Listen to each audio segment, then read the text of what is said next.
Very good morning to everyone. I'm Advocate Shreya Vashisht, practicing at the Punjab and Haryana High Court and a co-founder of Team Disputandum. I feel elated to welcome each one of you through this platform today. Disputandum was created to debate, deliberate, and discuss the ongoing crucial topics of our country. It further focuses on finding solutions to the problems in order to maintain a balanced environment. For the very first time in the history of our country, Team Disputandum has organized a virtual panel discussion for candidates contesting for the elections held at the Punjab and Haryana Bar Association. The discussion has been organized to fill in the void of General House meeting and with a motive to give wings to virtual democracy. My very best wishes to all the candidates of panel discussion today. And without a further ado, I now hand over the screen to Advocate Gagneshwar Walia. Over to you, sir. Please. Thank you, Shreya, for introducing me.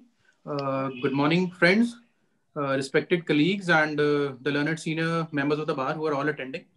I welcome you all to this virtual discussion, which is being held for the first time in the history of our court.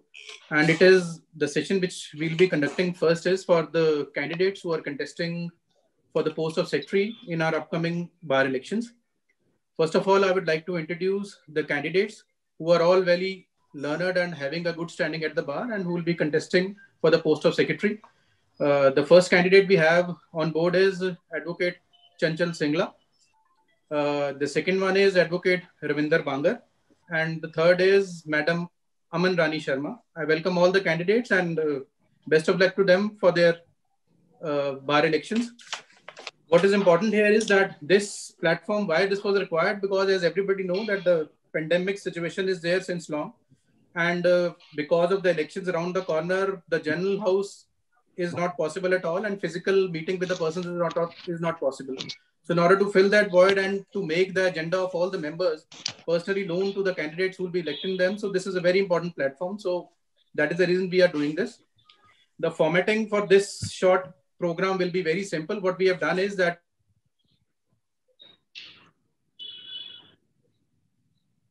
to his vision and issues he would like to highlight and raise for the upcoming bar elections. Followed by that, we'll be having an interactive session for around 20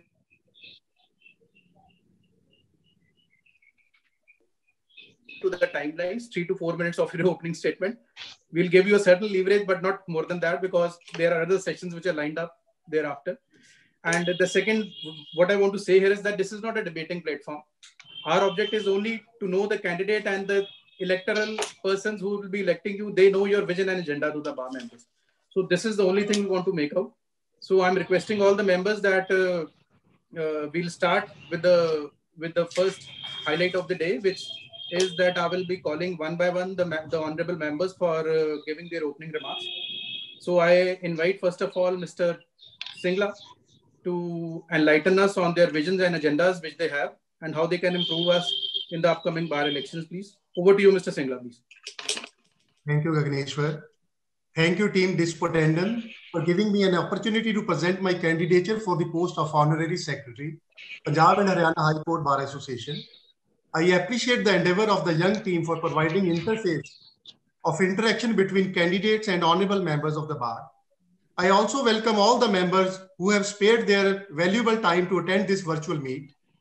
Since the topic of discussion is to know your candidate, I must introduce myself. It is my duty to tell about myself. I am Chanchal Kumar Singla, advocate. I was born in a small town called Dhuri in district Sangrur, Punjab. I did my schooling from prestigious Punjab Public School, Nabha, senior secondary education from DAV College, Chandigarh, graduation from SC College, Chandigarh, and law from Punjabi University, Patiala. I joined this profession in the year February 2006, and thereafter, in the year 2010, I founded a law firm called R&S Law Associates, along with my partner, Mr. Ravinder Singh Randhawa, who happens to be a former secretary of this bar. We practice in litigation, corporate law, and also provide legal consultancy. I shall emphasize on the following issues concerning our fraternity if elected to the office of Honorary Secretary, that is, parking issues, B, consultation and maintaining the dignity of bar. Issues concerning young lawyers. D, health and hygiene. I am presenting my screen to elaborate and share my vision on these issues.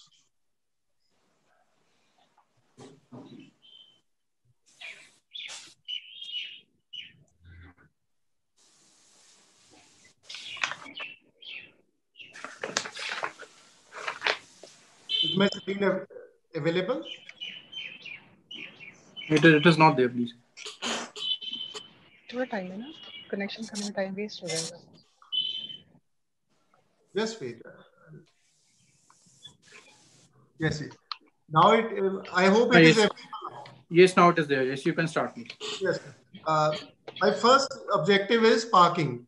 If you go to the High Court, even today, when the physical court is not working, even then you will find parking is full. The number of vehicles owned by the High Court staff and lawyers have increased manifold. Moreover, the strength of High Court staff is also increasing day by day. There is hardly any space left for lawyers to park. We will impress upon the segregation of staff parking from the lawyers parking. My first point is segregation of advocates parking from staff parking. B, hassle-free ingress and outgress by coordinating with High Court and Traffic Police. C, creating more parking space by innovating space planning. D, requesting electric buses for lower High Court staff that will reduce congestion and pollution. I'll elaborate further. High Court staff has fixed timings and they reside in government houses situated at particular locations in various pockets of Tri-City. If High Court can provide electrical buses and ask lower staff not to bring any of the four-wheelers to the High Court, then the parking issue can be effectively resolved to a great extent. This would be my endeavor, that electric buses are provided by the High Court to the lower staff members, and everybody should not bring cars. B, consultation. I would work upon creating a bar and bench coordination committee for redressal of the grievance. Through regular meetings regarding non-hearing of the cases, working hours, filing related problems, issues faced with the particular bench. We have seen that there is no mechanism where small problems regarding filing, regarding court timings, regarding every other small issue, we have to go to our executive first, then executive makes a executive goes to the chief justice or whatever mechanism is there, and it takes a lot of time. There should be at least 2 meetings of the coordination committee in 1 month. Small problems continue to creep up, and there is no mechanism to solve these problems. I would request for a coordination committee that would solve the problems on regular basis. Secondly, bar be taken into confidence in all bar related matters, such as formation of roster, designation of senior advocates, elevations to bench, and so on. All bar related matters should be discussed with the bar, and bar should be taken into confidence, and they should not be imposed upon us unilaterally. Third is young lawyers. It is our duty to promote our future. Young lawyers are our future. They should be preserved, promoted, and trained. I have felt that lack of exposure to the young lawyers have restricted them to attain full potential. New areas in the legal fields have emerged fast, such as alternate dispute resolution, arbitration, consultancy in the legal field, due diligence, insolvency laws, advisory services, cyber laws are the emerging legal fields, but there is dearth of exposure in these fields to our members. We wish to start a mechanism whereby our young lawyers and every other willing member can join the training program, seminars, etc., to be conducted on regular basis with the help of our senior colleagues, experts in particular fields. Exposure to non-core areas of practice such as arbitration, consultancy, advisory services, banking, and insolvency laws, cyber laws, due diligence, etc., by way of knowledge exchange programs, seminars, etc., that should be conducted. Thirdly, creation of infrastructure for regular holding of seminar, conferences, etc.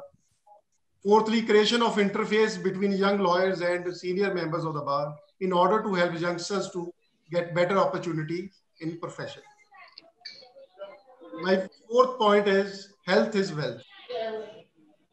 I shall make endeavor for provision of good hygienic food through canteen and food counters, availability of more organic and health-friendly food, strict compliance of hygiene-related regulations at all food counters supplying food to the lawyers. Because we have seen that in young age, we eat unhealthy food, and thereafter a lot of health-related problems are created. Because a lawyer can work only when he's physically and mentally fit. For that, we have to have good food.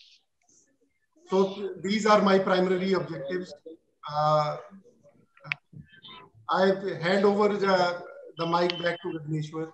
And I also wish all the colleagues who are participating with me for the post of honorary secretary as all the best, and hope that God is kind with them and may the bar choose the best. Thank you, Mr. Singla. Thanks for sharing your vision with us. Next, I would invite Mr. Ravinder Bangar to please kindly envision us on their endeavors, which they would like to do in their tenure, please. Mr. Bangar. Thank you everybody. Good morning to all of you, my friends, my contestants, everybody, good morning. Firstly, मैं आपको बताना चाहूँगा कि मैं कुरुक्षेत्र से belong करता हूँ।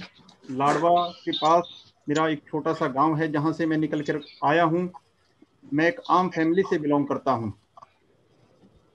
मेरा आप लोगों से सिर्फ एक अनुरोध है कि आप लोगों को बार के लिए सेक्रेटरी की पोस्ट को चुनना है, जो कि हमारे नज़रिए से बहुत इम्पोर्टेंट है। पहली बात, मैं आप सब लोगों को ये क्लियर कर देता हूँ कि मैं किसी स्पेसिफिक ग्रुप से बिलोंग नहीं करता। दूसरी बात, मैं आप लोगों को क्लियर कर देता हूँ कि मैं किसी का प्रमोटेड कैंडिडेट नहीं हूँ। मैं अपने नाम से चुनाव लड़ रहा हूँ। मैं बार का कैंडिडेट हूँ। मैं व्यक्ति विशेष पर कमेंट नहीं करता, लेकिन मैं चाहता हूँ कि जिस पोस्ट के लिए हमें चुने जाना है, उस पोस्ट के लिए हम उत्तरदायित्व पूर्ण रूप से निभाएं। साथियों, मेरी सबसे पहली पसंद आप लोगों के लिए दिलो जान से काम करने की रहेगी। साथियों, हमारे पास कुछ क्वेश्चंस टीम द्वारा दिए गए थे, जो मैं आप लोगों के सामने आसानी से शेयर कर सकता हूं। हमें पार्किंग इशू के ऊपर बोलने के लिए कहा गया था। साथियों, जो पार्किंग है वो कोई आज हमारा नया इशू नहीं है, लेकिन ये दिक्कत आ जाती है कि population day by day increase हो रही है। हमारे पास उसका फर्दर प्लान नहीं है। अगर हमारे पास उसका फर्दर प्लान होगा, तभी हम आने वाले टाइम में इसको प्रॉब्लम को सॉल्व कर पाएंगे। हमारे साथी ने भी बहुत अच्छे तरीके से पार्किंग का बताया, नो इशू। और ये बड़ी अच्छी बात है कि हमारे सभी कंटेस्टेंट उस इशू के ऊपर उतने अच्छे से अपनी बात रखने की कोशिश कर रहे हैं जिसकी हमारी बार को जरूरत है। साथियों, मैं बहुत पॉजिटिवली एक बात रखना चाहूँगा, चाहे सिंगला जी हो, चाहे अमन रानी शर्मा जी हो, ये सब हमारे बार के साथी हैं। जो आपके लिए अच्छा काम करने की इच्छा रखता हो, उसको वोट दीजिए। अपने लिए मैं अपील कर रहा हूँ, ये मेरा राइट है, लेकिन फिर भी मैं आप लोगों को एक बात कहूँगा, जो कैंडिडेट बार के लिए अच्छा होगा, आप उसी को वोट कीजिए। साथियों, मेरे पास कुछ ऐसा प्लान है, जैसे हेल्थ का इशू है, यंगस्टर का है, और सिटिंग प्लान को लेकर के है कि मैं समझता हूं कि उस पोस्ट पर जाने के बाद हमें सारे मुद्दे सॉल्व कर सकता हूं। जैसे सिटिंग प्लान की अगर हम बात करें, तो यहाँ हमें एक प्रॉब्लम आती है कि हर बार हमें जो यंगस्टर आते हैं उनको कहीं सीट नहीं मिलती। वो हर रूम में बाएं दाएं, इस रूम में, दूसरे रूम में, तीसरे रूम में जाते हैं, लेकिन उनको बेचारों को सीट नहीं मिल पाती। ये हमारे लिए बड़ी दिक्कत की बात है। साथियों, मैं चाहूँगा कि जिस व्यक्ति की सीट किसी चैम्बर में है, उसको आइडेंटिफाई किया जाए, उस व्यक्ति को उस चैम्बर में जगह दी जाए। लिस्ट तैयार कर ली जाए कि कितने साथियों के पास सीट नहीं है। सीनियोरिटी वाइज जो भी साथी उस लिस्ट में बैठता है, जैसे कोई सीट वेकेंट होती है, एक प्रॉपर प्लान बना दिया जाए। परमानेंट ये पिक एंड चूज का मैनर ही खत्म कर दिया जाए। सेक्रेटरी मैं बनूं, मेरे साथी बने, कोई और बने, आने वाले टाइम में, लेकिन इस प्रॉब्लम को परमानेंट खत्म कर दिया जाए ताकि सेक्रेटरी की पोस्ट पे कोई भी आएगा, एक नियम बन चुका है कि सीट कैसे अलॉट होगी आपको। अब आती है बात हमारे यंगस्टर्स की। हमारे सारे यंगस्टर साथी इतने सक्षम नहीं हैं कि वो अपने लिए लॉ फाइंडर तक खरीद सकें, क्योंकि उसकी इनिशियल कॉस्ट 30 से 35 हजार रुपये आती है।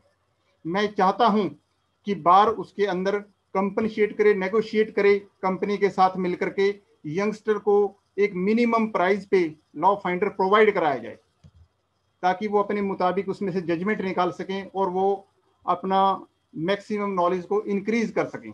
और ये कोई मुश्किल काम नहीं है, अगर बार चाहे तो अपने लेवल पर ये नेगोशिएशन के द्वारा कुछ अपने पास से पैसे दे करके कुछ यंगस्टर अपनी पॉकेट से देगा, तो उसमें हमें लगता है कि काफ़ी इम्प्रूवमेंट करने का बहुत मौका मिलेगा। इसके अलावा हम अगर यहाँ पर बात करें सर, फिजिकल जो हमारा अभी करंट का इशू चल रहा है फिजिकल हियरिंग का, फिजिकल हियरिंग को लेकर के मैंने सबसे पहले आज भी 2-4 महीने पहले भी यहाँ गेट नंबर पर भी आए कुछ और हमारे साथी भी आए यहाँ पर, उनका भी मैं तहे दिल से धन्यवाद देता हूँ जो भी हमारे साथ इस मुहिम में शामिल हुए, बेशक वो कैंडिडेट थे नहीं थे, जो भी सब लोग। साथियों, फिजिकल हियरिंग शुरू की जा सकती है जब हम बाजार के अपने सारे काम कर सकते हैं, जब हम बाजार से अपना सामान खरीदने ला सकते हैं। इवन जजेस आर आल्सो अवेलेबल, कोर्ट खुली हैं, ज़्यादातर जजेस अपने कोर्ट रूम से काम कर रहे हैं। जब वो कोर्ट रूम से काम कर रहे हैं, उनका स्टाफ कोर्ट रूम से काम कर रहा है, तो कुछ हमारे अगर चंद साथी प्रिकॉशंस के साथ चले जाएंगे तो मैं नहीं समझता कि कोई वहाँ प्रॉब्लम है। आप वहाँ ऑप्शन दे दीजिए, अगर आपको ट्रायल बेसिस पे कोर्ट को फिजिकली आपको स्टार्ट करना है तो मैं आपको ये सुझाव देना चाहूँगा, इसके माध्यम से जितने भी हमारे सभी कैंडिडेट्स हैं वो अपना जोर लगाइए। और एक बहुत ही अच्छा ऑप्शन रहेगा कि अगर आपको फिजिकली कोर्ट को हैंडल करना है कर सकते हैं, अगर आप चाहें तो आप अपनी कोर्ट को अपने घर से कर सकते हैं। उसमें दो टाइमिंग आप दे दीजिए, एक सुबह 10 बजे की, एक 2 बजे की।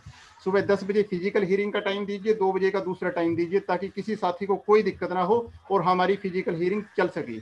एक और बहुत इंपॉर्टेंट सुझाव, पंकज जी ब्रीफली प्लीज, आपका टाइम थोड़ा सा, I would request to be very brief. आपकी इजाजत हो, मेरे साथी यहाँ पर बैठे हैं, मैं 1-2 मिनट आपका और ले सकता हूँ, आधा मिनट और please, because there are other things also. Sir मैं ये कहता हूँ कि फिजिकल हियरिंग के लिए हमारे काफी साथी यहाँ से अपने गाँव में पलायन कर चुके हैं। मैं चाहता हूं कि उन सभी लोगों को यहाँ पर लेके आने का एक ही तरीका है कि फिजिकल हियरिंग यहाँ पर आपकी रीइंस्टेट हो चुकी है, आप आइए और अपना काम कीजिए, ताकि उनको, हम ये चाहते हैं कि उनको फंड देने की जरूरत ना पड़े, भले ही उनको एक लिफाफा मिल जाए, वो 5,000 का, 10,000 का, 20,000 का अपना केस कर सकें, उनको किसी से कोई फंड लेने की जरूरत ना पड़े, वो सेल्फ डिपेंडेंट हो जाए। और एक मेरी लास्ट सबमिशन सर, जो भी हमारे साथी किसी ऑफिस से एक बार ऑफिस बेरर रह चुके हैं, 2 बार रह चुके हैं, 3 बार रह चुके हैं, वो बहुत अच्छे इंसान हैं, लेकिन हम ये चाहते हैं अब कॉमन मैन को भी मौका दिया जाए, किसी और ऐसे साथी को मौका दिया जाए जो आज तक नहीं रहे हैं, उन्हें भी बार की सेवा करने का उतना ही हक है जितना किसी एक मेंबर को है। तो मेरी ये आप लोगों से बहुत ज़्यादा विनम्र अपील है, हाथ जोड़कर अपील है, आप अपना बार का कैंडिडेट, सेक्रेटरी ही नहीं बल्कि जिस भी पोस्ट पे आपका मन करता है, जो बार के हित में आपको लगता हो, उसको जिताइए। अपने लिए सब अपील करते हैं, मैं बार के लिए अपील कर रहा हूँ, जो बार के हित में हो वोट उसे दीजिए। और थैंक यू, आपने हमें इतना समय दिया, ये मैं तहे दिल से आपका शुक्रगुजार हूँ। मैं दोबारा किस शब्दों में वालिया साहब आपका धन्यवाद करूँ। I am not able to explain each and everything in a short span of this. We will come back to you, Mr. Bangad. आपसे फिर बात करेंगे थोड़ी देर में। Thank you, Mr. Bangad, please. Thank you. Madam Aman Rani Sharma, please, ma'am. Ma'am, you can start. I'm Advocate Aman Rani Sharma. I'm born at Ludhiana, but first 19 years of my life I have spent at Firozpur. My studies there from Disima School, RST College and Guru Nanak College. I made my LLM studies from Bikaner University, and I was regular student from NMPG College, Hanumangarh. And after that, now I am doing my research from Punjab University. As far as my being the candidate for the post of Secretary Bar, I'm requesting all of you kindly come for casting the vote for the purpose of making an ideal example before the administration, that we High Court advocates can manage any number of advocates at one time. So that in future, when we are asking for physical hearing, we should have a good report before administration that we can tackle. Because maximum लोग ये चाहते हैं कि physical hearing के through ही proceedings हो। अगर हम maximum votes डाल के इस बार अपना example create करेंगे कि हमारी बार हमें tackle कर सकती है, administration tackle कर सकती है, तो physical appearance के लिए फिजिकल प्रोसीडिंग के थ्रू जो प्रोसीडिंग्स हैं वो इनिशिएट करानी हम सब के लिए बहुत आसान हो जाएंगी। दूसरा इशू हमसे ये लिया गया है कि सिक्योरिटी पे आपने हमसे पूछा RIFT, तो पहले हमारा ID कार्ड्स होते थे जिसको हम एंटर करते थे तभी एडवोकेट्स जो है वो कोर्ट कॉम्प्लेक्स के अंदर जाते थे, लेकिन आज की डेट में इतना लाखों करोड़ का खर्चे की मशीन जो है वो बेकार जा रही है। So we will like to take this issue before our judiciary कि पहले तो आप एडवोकेट्स की सिक्योरिटी का इंतजाम करिए, और जो इतना खर्चा अननेसेसरी आपने RIFT मशीन पे किया है या तो उनको चलाओ या उसका कोई जवाब आप हमारी बार को दो। एंड सेकेंडली आज की डेट में जो मैक्सिमम प्रॉब्लम है that is procurement of cases. मेरी तरफ से जब मैं आऊंगी सेक्रेटरी बार की सीट पे, अगर आपने मुझे मौका दिया तो मैं अपनी तरफ से एक लीगल एड पैनल पे उन सारे वकीलों को लाने की कोशिश करूंगी जिनके पास कोई काम नहीं है, और रोटेशन वाइज आपको दो तीन इतने को केसेस आपको मिलते रहेंगे लीगल एड से कि ना करते करते 30-40 हजार का खर्चा महीने का आपकी जेब में वो होएगा।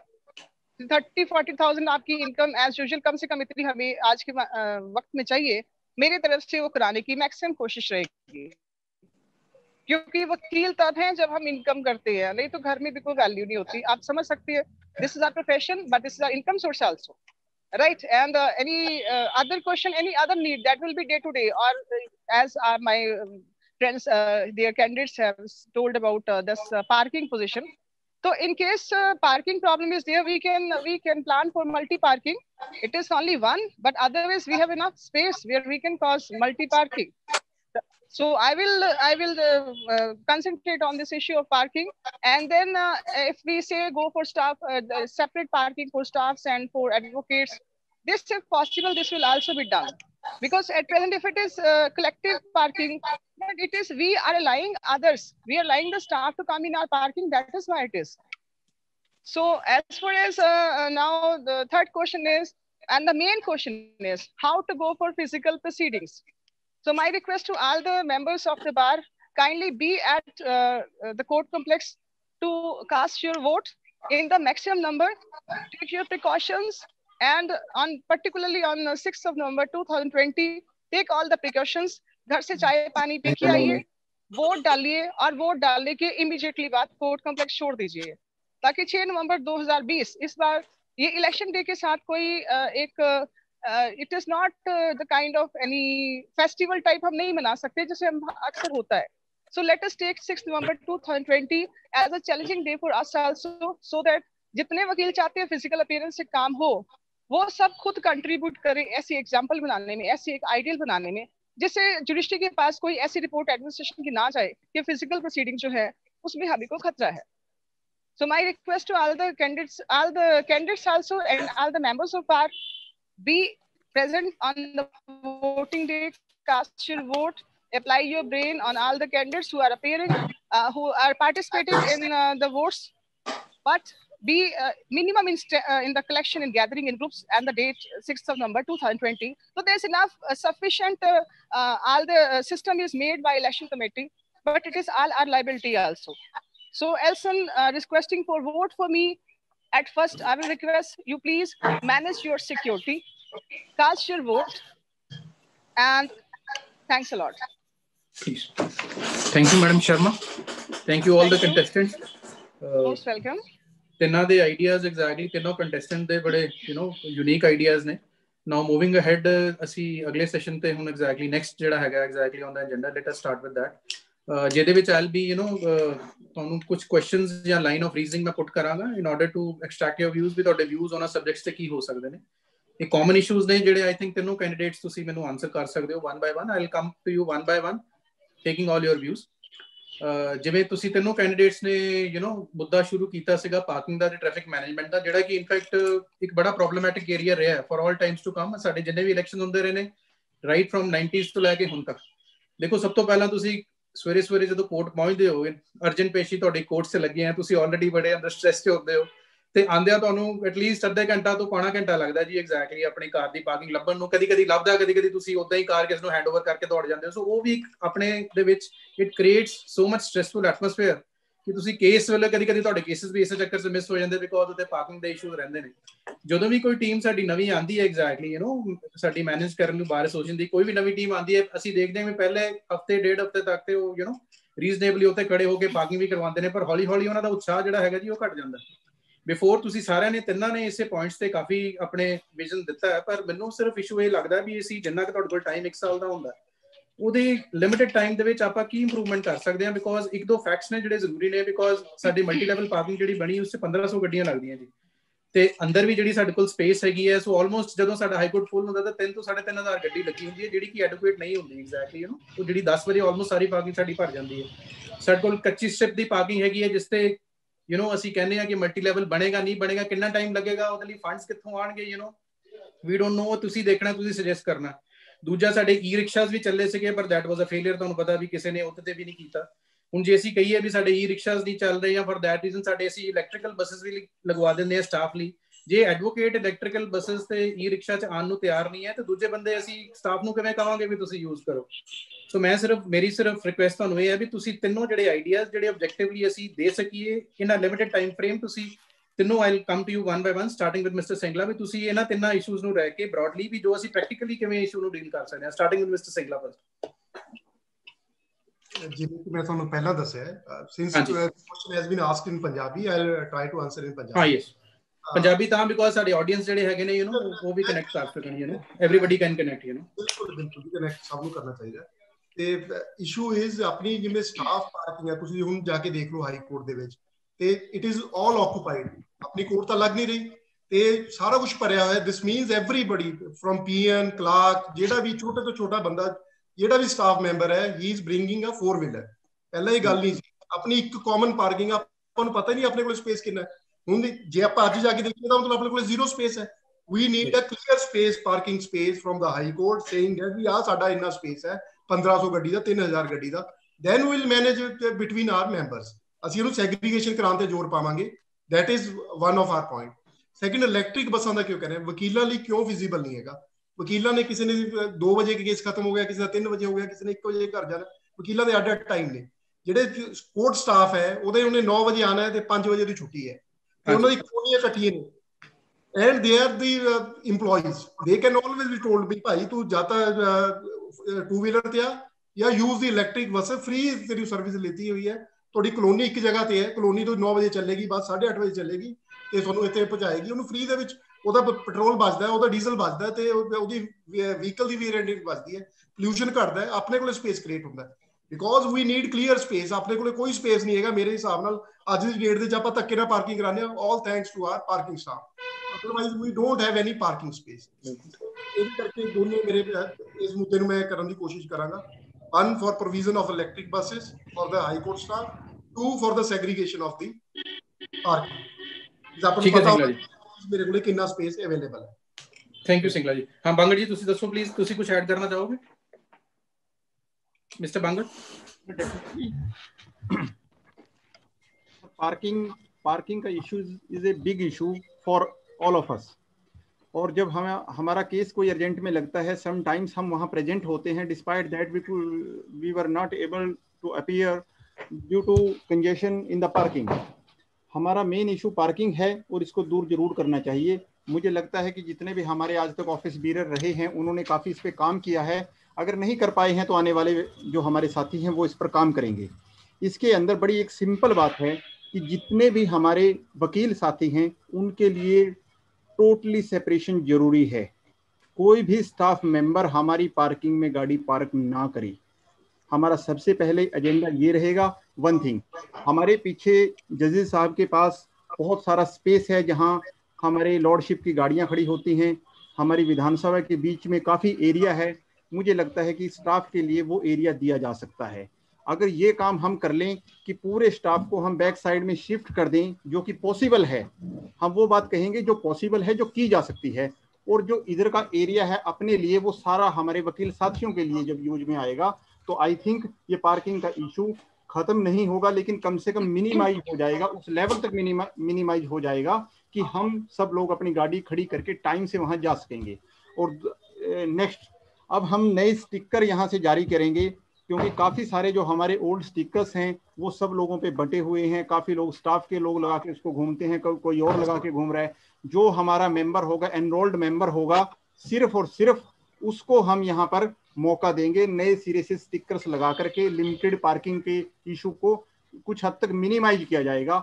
और हम उम्मीद करेंगे हमारे काफ़ी साथी जो बाएं दाएं से आते हैं उनके लिए कोई ऐसी व्यवस्था की जाए, चाहे वो ई रिक्शा की बात हो या कुछ और हो या बसेस की बात हो, जिससे हम उनको मिनिमाइज करके, ताकि काफ़ी सारे साथी एक ही व्हीकल के अंदर वहाँ हाई कोर्ट पहुँचें, वो भी हम उनसे अपील करेंगे।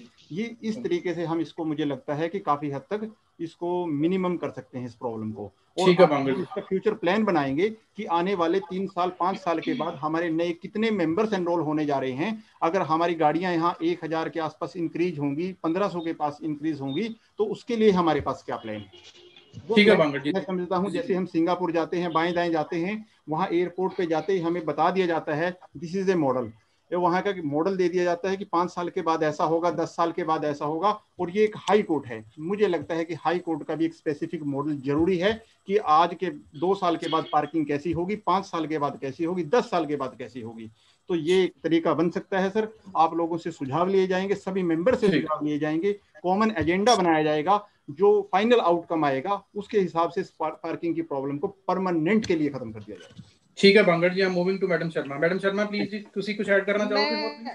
जी मैं जिਵੇਂ ਪਹਿਲਾਂ ਤੁਹਾਨੂੰ ਕਿਹਾ ਸੀਗਾ ਵੀ ਇਸ ਇਸ਼ੂ ਤੇ ਤਾਂ ਇੱਕੋ ਹੀ ਗੱਲ ਹੈ ਕਿ ਆਪਾਂ ਮਲਟੀ ਪਾਰਕਿੰਗ ਬਣਾਈਏ, ਜਿੱਥੇ ਬਿਲਕੁਲ ਕੋਰਟ ਕੰਪਲੈਕਸ ਦਾ ਬਾਹਰ ਬਿਲਕੁਲ ਸਾਹਮਣੇ पेमेंट ਤੇ ਅਸੀਂ ਕਲਾइंट्स ਨੂੰ ਜਗ੍ਹਾ ਦਿੱਤੀ, ਉੱਥੇ ਮਲਟੀ ਪਾਰਕਿੰਗ ਬਣਾਈਏ। ਸਾਈਡ ਤੇ ਰੌਕ ਗਾਰਡਨ ਵਾਲੀ ਦੀਵਾਰ ਤੇ ਮਲਟੀ ਪਾਰਕਿੰਗ ਬਣਾਈਏ, ਔਰ ਐਂਟਰੀ ਚ ਜਿੰਨੀਆਂ ਆਪਣੀ ਗੱਡੀਆਂ ਆਉਂਦੀਆਂ ਨੇ, ਗੱਡੀਆਂ ਆਪਣੇ ਡਰਾਈਵਰਸ ਅੰਦਰ ਪਾਰਕ ਕਰਨ, ਤੇ ਆਪਾਂ ਆਪਣੇ ਐਡਵੋਕੇਟਸ ਦੇ ਲਈ ਵੀ ਆਪਣੀ ਈ ਰਿਕਸ਼ਾ ਆਲਰੇਡੀ ਚੱਲ ਰਹੀ ਹੈ। ਉਹ ਸਿਰਫ ਉਹੀ ਇੱਕ ਰਸਤਾ ਹੈ ਕਿ ਈ ਰਿਕਸ਼ਾ ਦੇ ਥਰੂ वर्किंग आवर्स ਵਿੱਚ ਆਪਾਂ ਐਂਟਰ ਕਰੀਏ ਕੋਰਟ ਕੰਪਲੈਕਸ, ਆਪਣੀ ਗੱਡੀਆਂ ਜਿਹੜੀਆਂ ਆਪਣੇ ਜਿਹੜੇ ਡਰਾਈਵਰ ਆਪਾਂ ਇੰਗੇਜ ਕੀਤੇ ਹੋਏ ਉਹੀ ਲਗਾਣ।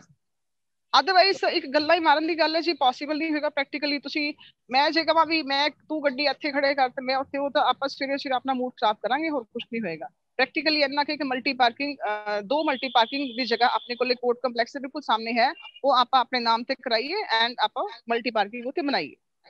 ਠੀਕ ਹੈ, ਥੈਂਕ ਯੂ ਮੈਮ ਸ਼ਰਮਾ। ਦੇਖੋ ਜੀ, ਤਿੰਨਾਂ ਦੇ ਰਿਪਲਾਈਜ਼ ਜਿਹੜੇ ਹੈਗੇ ਨੇ ਜੀ ਬੜੇ ਸੂਝਵਾਨ ਤੇ ਇੰਪੋਰਟੈਂਟ ਨੇ। ਮੈਂ ਤਾਂ ਸਿਰਫ ਇਹੀ ਰਿਕੁਐਸਟ ਕਰਾਂਗਾ ਵੀ ਜੋ ਤੁਸੀਂ ਇਹ ਚੀਜ਼, ਜੋ ਵਿਜ਼ਨ ਤੁਸੀਂ ਸ਼ੇਅਰ ਕੀਤੀ ਹੈ, ਉਹਨੂੰ ਸਟ੍ਰਿਕਟਲੀ ਐਨਫੋਰਸ ਕਰੋ, ਬਿਕੋਜ਼ ਜੇ ਐਨਫੋਰਸ ਹੋਏਗਾ ਤਾਂ ਹੀ ਪਾਰਕਿੰਗ ਦੀ ਪ੍ਰੋਬਲਮ ਸੋਲਵ ਹੋ ਸਕਦੀ ਹੈ, ਨਹੀਂ ਤਾਂ ਇਟ ਮੇਕਸ ਕਿਸੇ ਵੀ ਤਰ੍ਹਾਂ ਤੋਂ ਇਹ ਮੈਨੇਜ ਨਹੀਂ ਹੋ ਸਕਦਾ।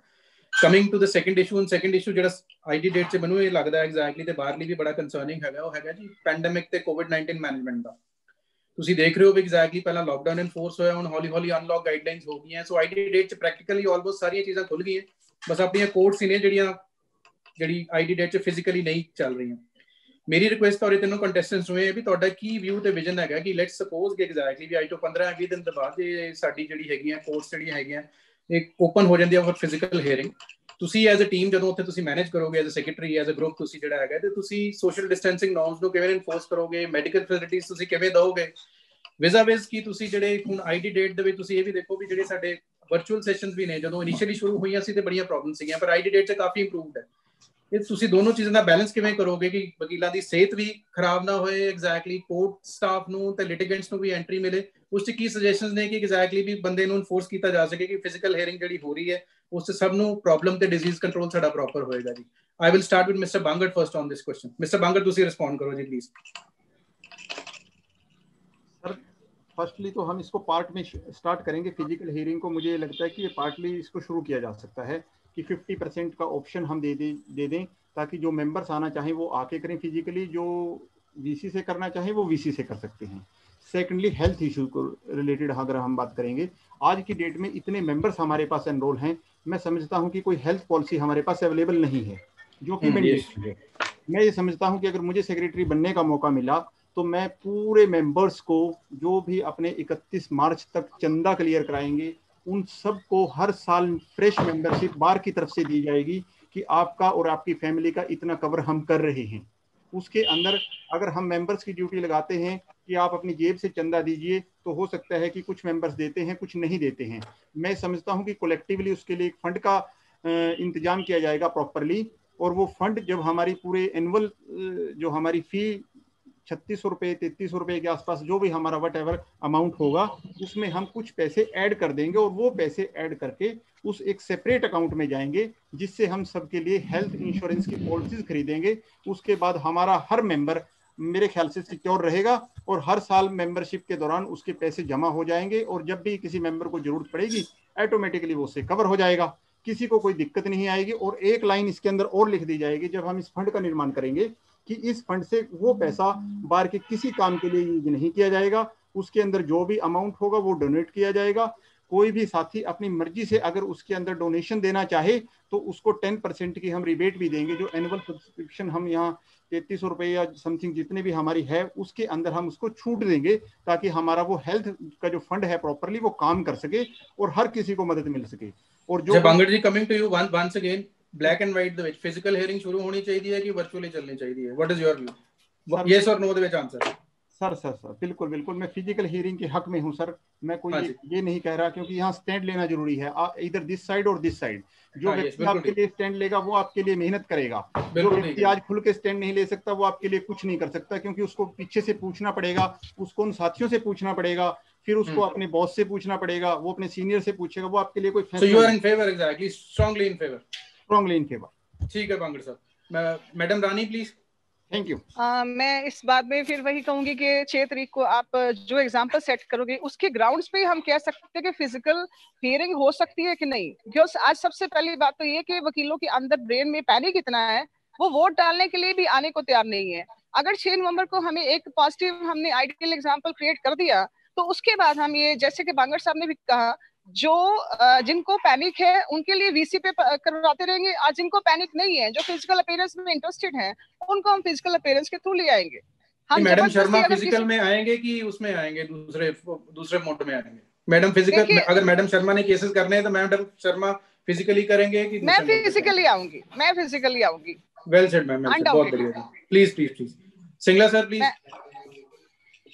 ਤੁਸੀਂ respond करो please. There are two parts of the question. Number one, how we'll manage the pandemic? जो भी सारे precautions ने, precautions are must। ਜੇ ਆਪਾਂ ਕਿਸੇ ਦੀ health ਵਿੱਚ ਆਪਣੀ ਚਲੀ ਜਾਵੇ, ਆਪਣੇ friend ਨੂੰ ਕੋਈ ਆਪਣੇ colleague ਨਾਲ ਦੀ ਘਰੇ ਕੋਈ mishap ਹੋ ਜੇ, ਕੁਝ ਵੀ ਹੋ ਜੇ, because advocate is the sole earning member। ਉਹਦੇ ਕੋਲ ਹੋਰ ਕੋਈ ਆਪਣੇ ਕੋਲ we don't have any kind of insurance whatever, ਜਾਂ ਕੋਈ government ਦੀ policy, ਕੋਈ pension, ਕੋਈ रिटायरल बेनिफिट्स, कोई death benefits, we don't have anything. तो इस गल करके precaution is must, number 1। Number 2, my learner friend Bangar साहब ने कहा है, बांगड़ साहब just said we don't have any kind of policy for health policy, but we have शायद इन्होंने he is misinform, we have a corpus ਜਿਹਦੇ ਵਿੱਚ 3 ਕਰੋੜ ਦੇ ਅਰਾਊਂਡ ਪੈਸੇ ਪਏ ਨੇ ਆਪਣੇ ਕੋਲੇ। ਤੇ if anybody, any of R member get 6, ਉਹਨੂੰ 50% ਆਪਾਂ ਰੀਇੰਬਰਸ ਕਰਦੇ ਆ ਜਿਹੜੇ ਵੀ ਉਹਦਾ ਮੈਡੀਕਲ ਬਿੱਲ ਹੁੰਦਾ। But issue is we want to increase this. We want to take it to 100%. भी सारा ਉਹਦਾ medical जो reimbursement ਦਾ ਖਰਚੇ ਹੈ, ਜਿਹੜੀ ਵੀ diseases ਉਹਦੇ ਚ covered ਨੇ, those have to be paid by the bar. Number 2, we also want to increase it to the family level. ਉਹਦੀ ਵਕੀਲ ਸਾਹਿਬ ਦੀ family ਵੀ ਵਿੱਚ involved ਹੋਵੇ। ਤੇ number 3, we are also paying if ਕੋਈ untimely ਕਿਸੇ ਵਕੀਲ ਸਾਹਿਬ ਦੀ death ਹੋ ਜਾਂਦੀ ਹੈ, ਕੋਈ unfortunate incident हो जाता है, even then we have the option of payment of ₹3 lakh to debt lawyer. We want to increase it, we want to take it to 10 to 15 lakh, 20 lakh by continuously increasing the corpus. Now कई सालों में corpus वध नहीं रहा अपना, corpus is standstill, आप ਉਹਦੇ interest ਨਾਲ ਪੈਸੇ ਦੇ ਰਹੇ हैं, but the corpus is lying there only. We want to increase the corpus, we want to increase this health benefits also. And secondly, we want to cover the family members also. ਤੇ ਹਰ ਇੱਕ ਦੇ ਪੈਸੇ ਨੂੰ ਹੌਲੀ ਹੌਲੀ ਵਧਾਉਣਾ ਚਾਹੁੰਦੇ ਹਾਂ। ਠੀਕ ਹੈ ਸਿੰਘ ਸਾਹਿਬ, ਤੇ second take on physical versus virtual, ਤੁਹਾਡਾ ਕੀ ਟੇਕ ਹੈ ਇਸ ਤੇ? ਸਰ ਨੈਚੁਰਲੀ ਜੀ ਫਿਜ਼ੀਕਲ ਹੀਅਰਿੰਗ ਹੋਣੀ ਚਾਹੀਦੀ ਹੈ, because the young lawyers, the middle age lawyers are suffering the most, because families ਨੂੰ ਰਨ ਕਰਨਾ ਮੁਸ਼ਕਿਲ ਹੋ ਰਿਹਾ ਹੈ। ਫਿਜ਼ੀਕਲ ਹੀਅਰਿੰਗ ਦੇ ਵਿੱਚ ਕੋਈ ਨੋ ਡਾਊਟ ਵੀ, but it has to be ਐਵੇਂ ਨਹੀਂ ਹੋਣੀ ਚਾਹੀਦੀ ਕਿ ਬੱਚੇ ਅਸੀਂ ਬਿਮਾਰ ਕਰ ਲਈਏ, ਅਸੀਂ ਆਪਣੇ ਆਪ ਨੂੰ ਬਿਮਾਰ ਕਰ ਲਈਏ, ਜੇ ਬੰਦਾ ਹੀ ਨਹੀਂ ਰਹੇਗਾ how he would earn for the family.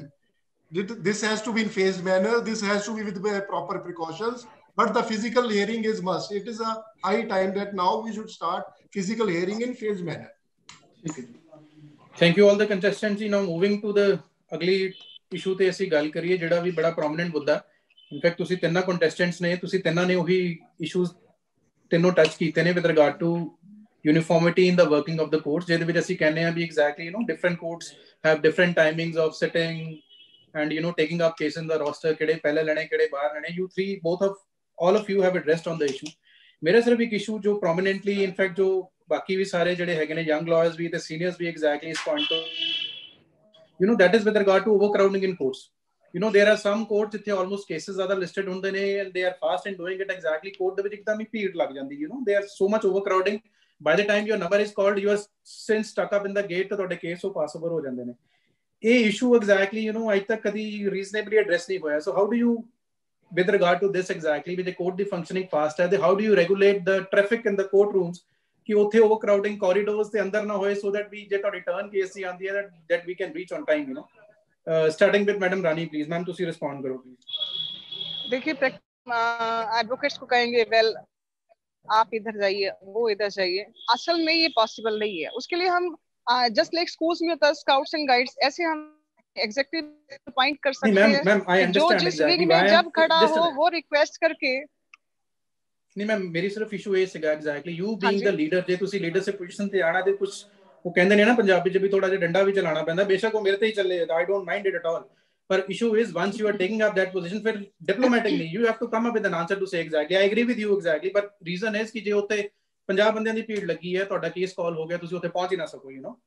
ਤੇ ਉਹਦੇ ਲਈ I know that exactly, for that reason I am also equally responsible, ਪਰ ਉਹਦੇ ਲਈ strategy device ਕਰਨੀ ਸਾਨੂੰ ਤਾਂ ਜ਼ਰੂਰੀ ਹੈ because each and everything has to be strong. ਤੁਸੀਂ strong build ਹੋਗੇ ਤੈਨੂੰ ਕਰ ਸਕੋਗੇ. over to you. right, ਉਹਦੇ ਲਈ ਅਸੀਂ ਬੈਂਚ ਨਾਲ ਇੱਕ ਮੀਟਿੰਗ ਰੱਖ ਕੇ ਬੈਂਚ ਦੇ ਵੀ ਜਿਹੜੇ EMPLOYEES ਹੈਗੇ ਆ ਸਾਡੇ ਕੋਰਟਸ ਤੇ ਪਲੱਸ ਸਾਡੇ ਐਗਜ਼ੈਕਟਿਵਸ ਹੈਗੇ, ਸਾਡੇ ਰਿਸਪੌਂਸਿਬਲ ਸਿਟੀਜ਼ਨਸ ਹੈ, ਅਸੀਂ ਇੱਕ ਜਨਰਲ ਹਾਊਸ ਕਾਲ ਕਰਾਂਗੇ. General house time to time call ਕਰਕੇ ਅਸੀਂ ਸਾਰੇ ਮੈਂਬਰਸ ਨੂੰ ਰਿਕੁਐਸਟ ਕਰਦੇ ਰਵਾਂਗੇ, ਅਵੇਅਰ ਕਰਾਉਂਦੇ ਰਵਾਂਗੇ ਵੀ ਇਹ ਪ੍ਰੋਬਲਮ ਸਾਡੇ ਕੋਲ ਆ ਰਹੀ ਹੈ ਤੇ ਤੁਸੀਂ ਆਪਣੀ ਲਾਇਬਿਲਿਟੀ ਮੰਨ ਕੇ ਕੋਰਟਸ ਦੇ ਵਿੱਚ ਜਾਂ ਕੋਰਟਸ ਦੇ ਬਾਹਰ ਜਿੰਨੇ ਵਿੰਗਸ ਹੈ ਉਹਦੇ 'ਚ ਤੁਸੀਂ ਅਨਨੈਸੈਸਰੀ ਖੜੇ ਨਾ ਹੋ.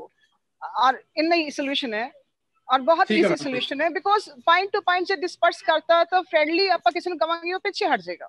ਔਰ ਜਨਰਲ ਹਾਊਸ ਦੇ ਥਰੂ ਅਸੀਂ ਹਰੇਕ ਨੂੰ ਅਵੇਅਰ ਕਰਾਉਂਦੇ ਰਵਾਂਗੇ ਮਹੀਨੇ ਚ ਜਾਂ ਫੋਨ ਤੇ ਆਪਾਂ ਡੇਲੀ ਮੈਸੇਜ ਇੱਕ ਵੀਕ ਚ ਕਰ ਦਈਏ ਸਾਰੇ ਐਡਵੋਕੇਟਸ ਨੂੰ ਵੀ ਤੁਸੀਂ ਕਲੈਕਟਿਵਲੀ ਇੱਥੇ ਨਾ ਖੜੇ ਹੋ. तो ultimately we will learn discipline. Ultimately we are intellectual class, हम समझ आएंगे. ठीक है मैम. सिंगला साहब प्लीज रिस्पॉन्ड जी. इसके सर मैं 3 उत्तर देना चाहूंगा. नंबर 1, इसके लिए सबसे पहले एक टोकन सिस्टम बनाया जाए जो हाई कोर्ट की वेबसाइट पे हो, जो सिर्फ उसी एडवोकेट को ही टोकन इशू हो जिसका केस लगा हुआ है, वो अपना टोकन वहां से रिलीज कर ले. नंबर 2, क्लाइंट्स को पहले फेज में स्ट्रिक्टली मना किया जाए, कोई भी क्लाइंट अंदर एंटर ना करे. नंबर 3, जो ऑफिशियल्स हैं वो भी ऑनलाइन ही इंस्ट्रक्शंस ही दें. पुलिस वाले जो भी ऑफिशियल्स आते हैं उनको जो स्पेशली बुलाया गया है सिर्फ उसी को आने की और किसी को आने की इजाजत ना हो. तो 3, अगर हम इसको 3 pronged करेंगे तो ठीक हो जाएगा. नंबर 4, इसमें एक और इशू है भी, जो हैवी रोस्टर्स हैं उसमें ज्यादा केसेस ना लगाए जाए. ये ध्यान रखा जाए जिस जो हैवी रोस्टर्स है उसमें ज्यादा जजेस, ज्यादा बेंचेस बैठे और उसको आपस में वो डिवाइड करें. तो इसलिए अगर इस तरीके से चला जाएगा, कोई मेरे को सर्टनली मेरे को कोई डाउट नहीं है ये अच्छे से मैनेज हो सकता है. ओनली इच्छा शक्ति की कमी है, हमारी विल पावर की कमी है. अदरवाइज ये कोर्ट्स खुल सकती हैं और तरीके से फेज्ड मैनर में इसको हम चला सकते हैं. Thank you. हाँ जी, बांगड़ जी अपने व्यूज दो please on the issue please. Sir मैं समझता हूँ ये कोई मुश्किल काम नहीं है. हम इनिशियली पिछली बार भी अभी मैंने जब आपसे पहले बात हुई तो आंसर दिया था कि हमें 2 फेज में शुरू करना होगा. फर्स्टली तो हमें ऑप्शन लेना होगा कि कौन इसको करना चाहेगा, कौन इसको नहीं करना चाहेगा. और दूसरा हम क्या ऑप्शन ले सकते हैं, जो हमारे टोटल नंबर ऑफ केसेस एक दिन में लिस्ट हो रहे हैं उसकी एक रेशो को हमें डिवाइड करना होगा.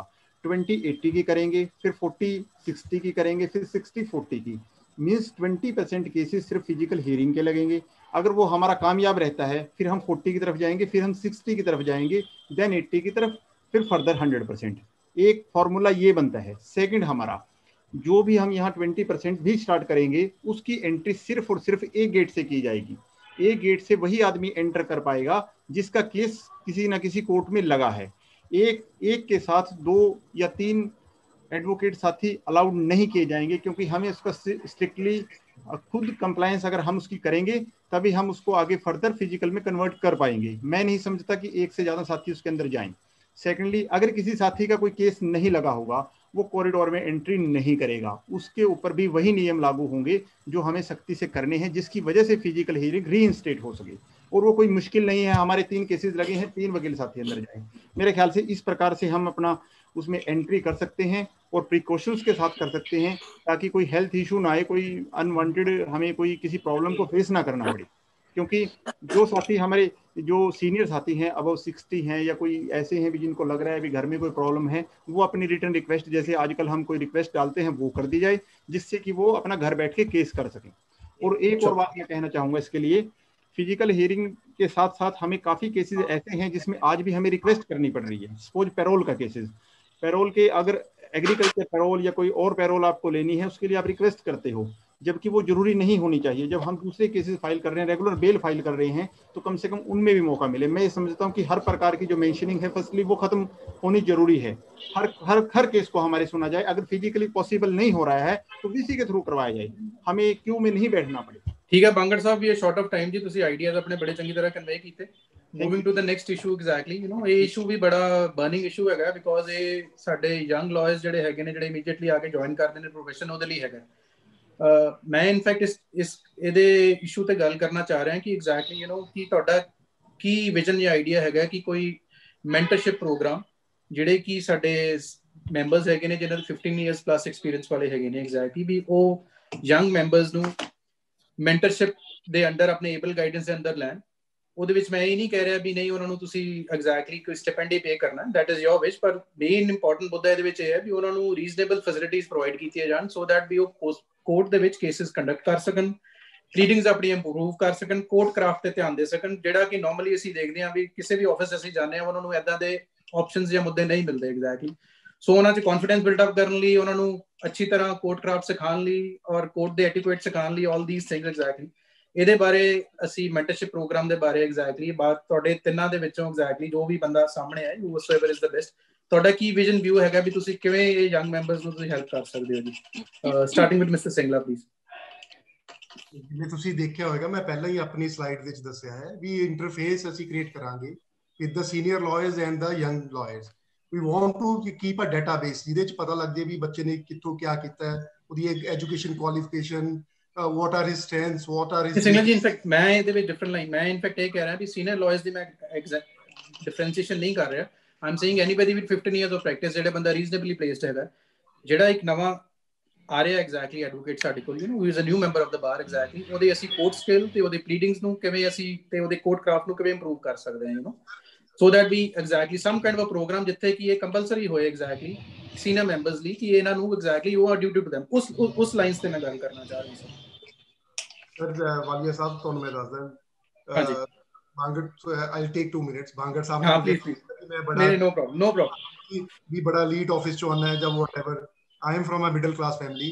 ਜਦੋਂ ਮੈਂ ਆਇਆ ਸੀ, I only had a motorcycle with me, but with my senior, with the efforts of my seniors, ਜਿਹੜਾ ਉਹਨਾਂ ਦੀ ਗਾਈਡੈਂਸ ਸੀ, ਉਹਨਾਂ ਨੇ ਸਾਨੂੰ ਦੱਸਿਆ, ਉਹਨਾਂ ਨੇ ਸਾਨੂੰ ਸਭ ਕੁਝ ਉਹਨਾਂ ਦੀ ਦੇਣ ਹੈ, ਬਾਹਰ ਦੀ ਦੇਣ ਹੈ। ਬਾਹਰ ਦੇ ਕਿਤੇ ਵੀ ਅਸੀਂ ਸੀਨੀਅਰ ਨੂੰ ਕਿਸੇ ਨੂੰ ਪੁੱਛਦੇ ਵੀ ਸਰ ਆਹ ਕੇਸ ਸਾਡਾ ਕਿਵੇਂ ਤਿਆਰ ਹੋਏਗਾ, they drafted petitions for us, they argued cases for us free of cost. It was the culture, ਥੋੜਾ ਜਿਹਾ ਕਲਚਰ ਹੁਣ ਥੋੜਾ ਜਿਹਾ ਡਿਮਿਨਿਸ਼ ਹੋ ਗਿਆ ਹੈ, ਥੋੜਾ ਸੈਲਫਿਸ਼ ਕਲਚਰ ਆ ਗਿਆ ਹੈ, ਪਰ we have to maintain, we have to take it to that level. Seniors ਦੀ ਕੋਈ ਦਰਦ ਨਹੀਂ ਹੈਗੀ, ਕੋਈ ਕਮੀ ਨਹੀਂ ਹੈਗੀ, ਜਿਹੜੇ ਨਵੇਂ ਬੱਚਿਆਂ ਨੂੰ ਨਵੇਂ ਓਪਨ ਹਾਰਟਲੀ ਵੈਲਕਮ ਕਰਦੇ ਨੇ। they give them draftings, they give them guidance, ਉਹ ਇਸ ਦੀ ਕੋਈ ਕਮੀ ਨਹੀਂ ਹੈ। ਪਰ ਸਾਡੇ ਕੋਲ we need to have a database, ਅਸੀਂ ਇੱਕ ਡਾਟਾਬੇਸ ਕਰਾਂਗੇ ਤੇ ਜੇ ਪਰਮਾਨੈਂਟ ਕੋਈ ਸਟਰਕਚਰ ਨਹੀਂ ਹੈਗਾ, ਆਪਣੇ ਕੋਲੇ ਕੋਈ ਇਨਫਰਾਸਟ੍ਰਕਚਰ ਨਹੀਂ ਹੈਗਾ ਜਿੱਥੇ ਐਵਰੀ ਡੇ ਅਸੀਂ ਸੈਮੀਨਾਰ, ਮੈਂ ਪਹਿਲਾਂ ਦੱਸਿਆ ਸਾਰੇ ਜਿੰਨਾ ਪ੍ਰੈਸ਼ਰ ਆ ਰਿਹਾ ਕੋਰ ਲਿਟੀਗੇਸ਼ਨ ਤੇ ਆ ਰਿਹਾ, ਕੋਰ ਲਿਟੀਗੇਸ਼ਨ ਸ਼ਰਿੰਕ ਕਰ ਰਹੀ ਹੈ, ਬੇਲਸ ਹੋ ਗਈਆਂ, ਕ੍ਰਿਮੀਨਲ ਅਪੀਲਸ, ਵਾਟਐਵਰ ਸਿਵਲ ਦੇ cases, those are shrinking. New areas are emerging, ਪਰ ਨਿਊ ਏਰੀਆਜ਼ ਦਾ ਐਕਸਪੋਜ਼ਰ ਨਹੀਂ ਹੈਗਾ ਬੱਚਿਆਂ ਨੂੰ। ਕਿਉਂ ਨਹੀਂ ਹੈਗਾ ਐਕਸਪੋਜ਼ਰ? ਨਵੇਂ ਵਕੀਲ ਸਾਹਿਬ ਨੂੰ ਕਿਉਂ ਐਕਸਪੋਜ਼ਰ ਨਹੀਂ ਹੈਗਾ? ਕਿਉਂਕਿ ਆਪਣੇ ਕੋਲ ਕੋਈ ਇੰਟਰਫੇਸ ਦਾ ਸਿਸਟਮ ਹੀ ਨਹੀਂ ਹੈਗਾ, ਕੋਈ ਇਨਫਰਾਸਟ੍ਰਕਚਰ ਨਹੀਂ ਹੈਗਾ ਜਿੱਥੇ ਅਸੀਂ ਰੋਜ਼ ਅਸੀਂ ਸੈਮੀਨਾਰਸ ਕਰਾ ਸਕੀਏ। ਅਸੀਂ ਵਕੀਲਾਂ ਦੀ, ਸਾਡੇ ਕੋਲ ਜੋ ਸੀਨੀਅਰ ਵਕੀਲ ਸਾਹਿਬ ਨੇ, ਕੋਈ ਕਮੀ ਨਹੀਂ, they are ready to help us. ਉਸ ਜੂਨੀਅਰ ਨੂੰ ਹਰ ਇੱਕ ਤਰੀਕੇ ਨਾਲ ਦੱਸਣ ਦੀ ਕੋਸ਼ਿਸ਼ ਕਰਦੇ। ਐਕਸਪਰਟਸ ਨੂੰ ਵੀ ਅਸੀਂ ਲਿਆ ਸਕਦੇ ਹਾਂ, ਬਾਹਰ ਦੇ ਖਰਚੇ ਦੇ ਲਿਆ ਸਕਦੇ ਹਾਂ। ਸਿੰਗਲਾ ਸਾਹਿਬ your final take ਕਿ young lawyers ਨੂੰ ਸਟਿਪੈਂਡ ਮਿਲਣਾ ਚਾਹੀਦਾ ਹੈ for a particular year of practice ਕਿ ਨਹੀਂ ਜੀ? ਤੁਹਾਡਾ ਟੇਕ ਕੀ ਹੈ ਇਸੇ 100% ਇੱਕ ਲਾਈਨ ਦੇ ਵਿੱਚ ਵੀ सर फ्रॉम डे 1 100% मिलना चाहिए, क्योंकि चंडीगढ़ च बंदा सर्वाइव ही नहीं कर सकता, specially the coming from the villages, coming from small towns like me, like Bangar साहब। ਉਹਨਾਂ ਨੂੰ ਪਹਿਲੇ ਦਿਨ ਤੋਂ ਮਿਲਣਾ ਚਾਹੀਦਾ ਹੈ, ਬਿਕੋਜ਼ ਸਟੀਫਨ ਤੋਂ ਇਹਨਾਂ ਕਿਵੇਂ ਕਰੇਗਾ ਉਹ, ਐਟਲੀਸਟ ਖਰਚੇ ਜਿੰਨਾ ਬੇਸਿਕ ਉਹਦੀ ਖਰਚਾ ਉਹਨੂੰ ਮਿਲਣਾ ਚਾਹੀਦਾ। ਚਲੋ thank you Singla Sahib. I'll go to madam. Ma'am, please ਤੁਸੀਂ answer ਕਰੋ please. You want to add something to it? Madam Sharma. हाँ जी बांगड़ साहब please you can add to it जी प्लीज। हाँ जी, मेरे साथी ने बिल्कुल सही बताया, इनको जरूरत है और स्टाइफंड बहुत मैंडेटरी है, क्योंकि कोई साथी बिना पैसे के यहाँ सर्वाइव नहीं कर सकता। सेकेंडली जो आपने बात कही थी ड्राफ्टिंग की, सीनियर्स की या फिर कोऑर्डिनेशन की, उसके ऊपर मेरा एक ख्याल है कि हम एक ऐसा ग्रुप फॉर्म कर सकते हैं वॉलंटियर्स का। आपने जो क्वेश्चन किया है वो मुझे बहुत इम्प्रेस कर गया कि इनकी मदद हम कैसे कर सकते हैं। देखिए हम कैंडिडेट जरूर हैं, लेकिन हम कैंडिडेट वो बात सोच सकते हैं जो आपकी भावना हो। आपकी भावना बिल्कुल सही है कि उस यंगस्टर को जरूरत है जो यहाँ कोर्ट में आता है कि वो कैसे ड्राफ्टिंग करेगा, वो कैसे किस सीनियर्स के पास जाएगा, उसको बहुत ज़रूरत होती है। और मैं ईमानदारी से बताऊं तो शुरू में जब वो 1 साल 2 साल 3 साल अगर किसी का ठीक ऑफिस तो मिल जाए उसको ठीक है, नहीं तो उसको बहुत दिक्कत है, काफ़ी उसको परेशानियों का सामना उसको करना पड़ता है। उसके लिए मैं समझता हूँ कि एक फिक्स अमाउंट जरूर होना चाहिए कि जो भी यहाँ जूनियर किसी के भी जूनियर ऑफिस ज्वाइन करेगा तो उसको एक स्पेसिफिक अमाउंट जरूर दिया जाए। फर्स्टली तो मैं ये बताना चाहूँगा कि ये मिनिमम अमाउंट तय किया जाए जो भी जिसके ऑफिस में काम करेगा। सेकेंडली एक हम चाहते हैं कि वॉलंटियर्स की टीम बनाई जाएगी अपनी एसोसिएशन की तरफ से, कि जो हेल्प करेगी उन जूनियर्स को जो किसी का ऑफिस ज्वाइन नहीं जिन्होंने किया है, जिनको ड्राफ्टिंग में प्रॉब्लम आ रही है, जिनको आर्गूमेंट में प्रॉब्लम आ रही है, उनके लिए हम time to time 1 month after 2 month seminars जो है वो बुला सकते हैं, जिसके अंदर वो जाएंगे, स्पेसिफिक क्वेश्चंस वो देंगे, वहाँ सीनियर्स उनको गाइड करेंगे। Definitely it would be helpful for those who are not able to do anything in the drafting everything. मुझे लगता है कि उनको काफ़ी मदद की ज़रूरत है, और हमारे सभी सीनियर साथी, हमारे सिंगला साहब ने भी कहा, ठीक कह रहे हैं, सब लोग उनके इच्छुक हैं मदद करने के। सीनियर्स भी काफ़ी सीनियर अच्छे भी होते हैं, हम ये नहीं कह सकते, क्योंकि जो मदद करते हैं, किसी की भी कोई मदद करता है वो एक अच्छा इंसान होता है। और मैं चाहूँगा कि बार की तरफ से वॉलंटियर्स की टीम जरूर बनाई जाएगी प्रैक्टिस वाइज भी। अगर आपको क्रिमिनल की किसी की ड्राफ्टिंग की ज़रूरत है, किसी की मदद की ज़रूरत है, सजेशन की ज़रूरत है, तो ये एडवोकेट्स हैं हमारे पैनल पे हैं जो फ्री ऑफ कॉस्ट आपको किसी भी टाइम आपको सेवाएं देने के लिए तैयार हैं। सिविल के हैं, ये हमारा एक पैनल बनेगा, जो उसमें से पैनल में से एग्जिट होना चाहेगा उसको एग्जिट कर दिया जाएगा, जो उसमें आना चाहेगा तो वो आ जाएगा। मेरे ख्याल से काफ़ी सारे ऐसे लोग हैं जो मदद करने के इच्छुक हैं, जो यंगस्टर यहाँ पर आते हैं। So thank you Bangar साहब, we are very short on time exactly. देखो there are so many issues and मुद्दे ने जिन्हें we would like to discuss, but in fact on a limited time and platform, it is not possible. So with this I would only try to wrap up the session now, because there are other sessions which are now coming up.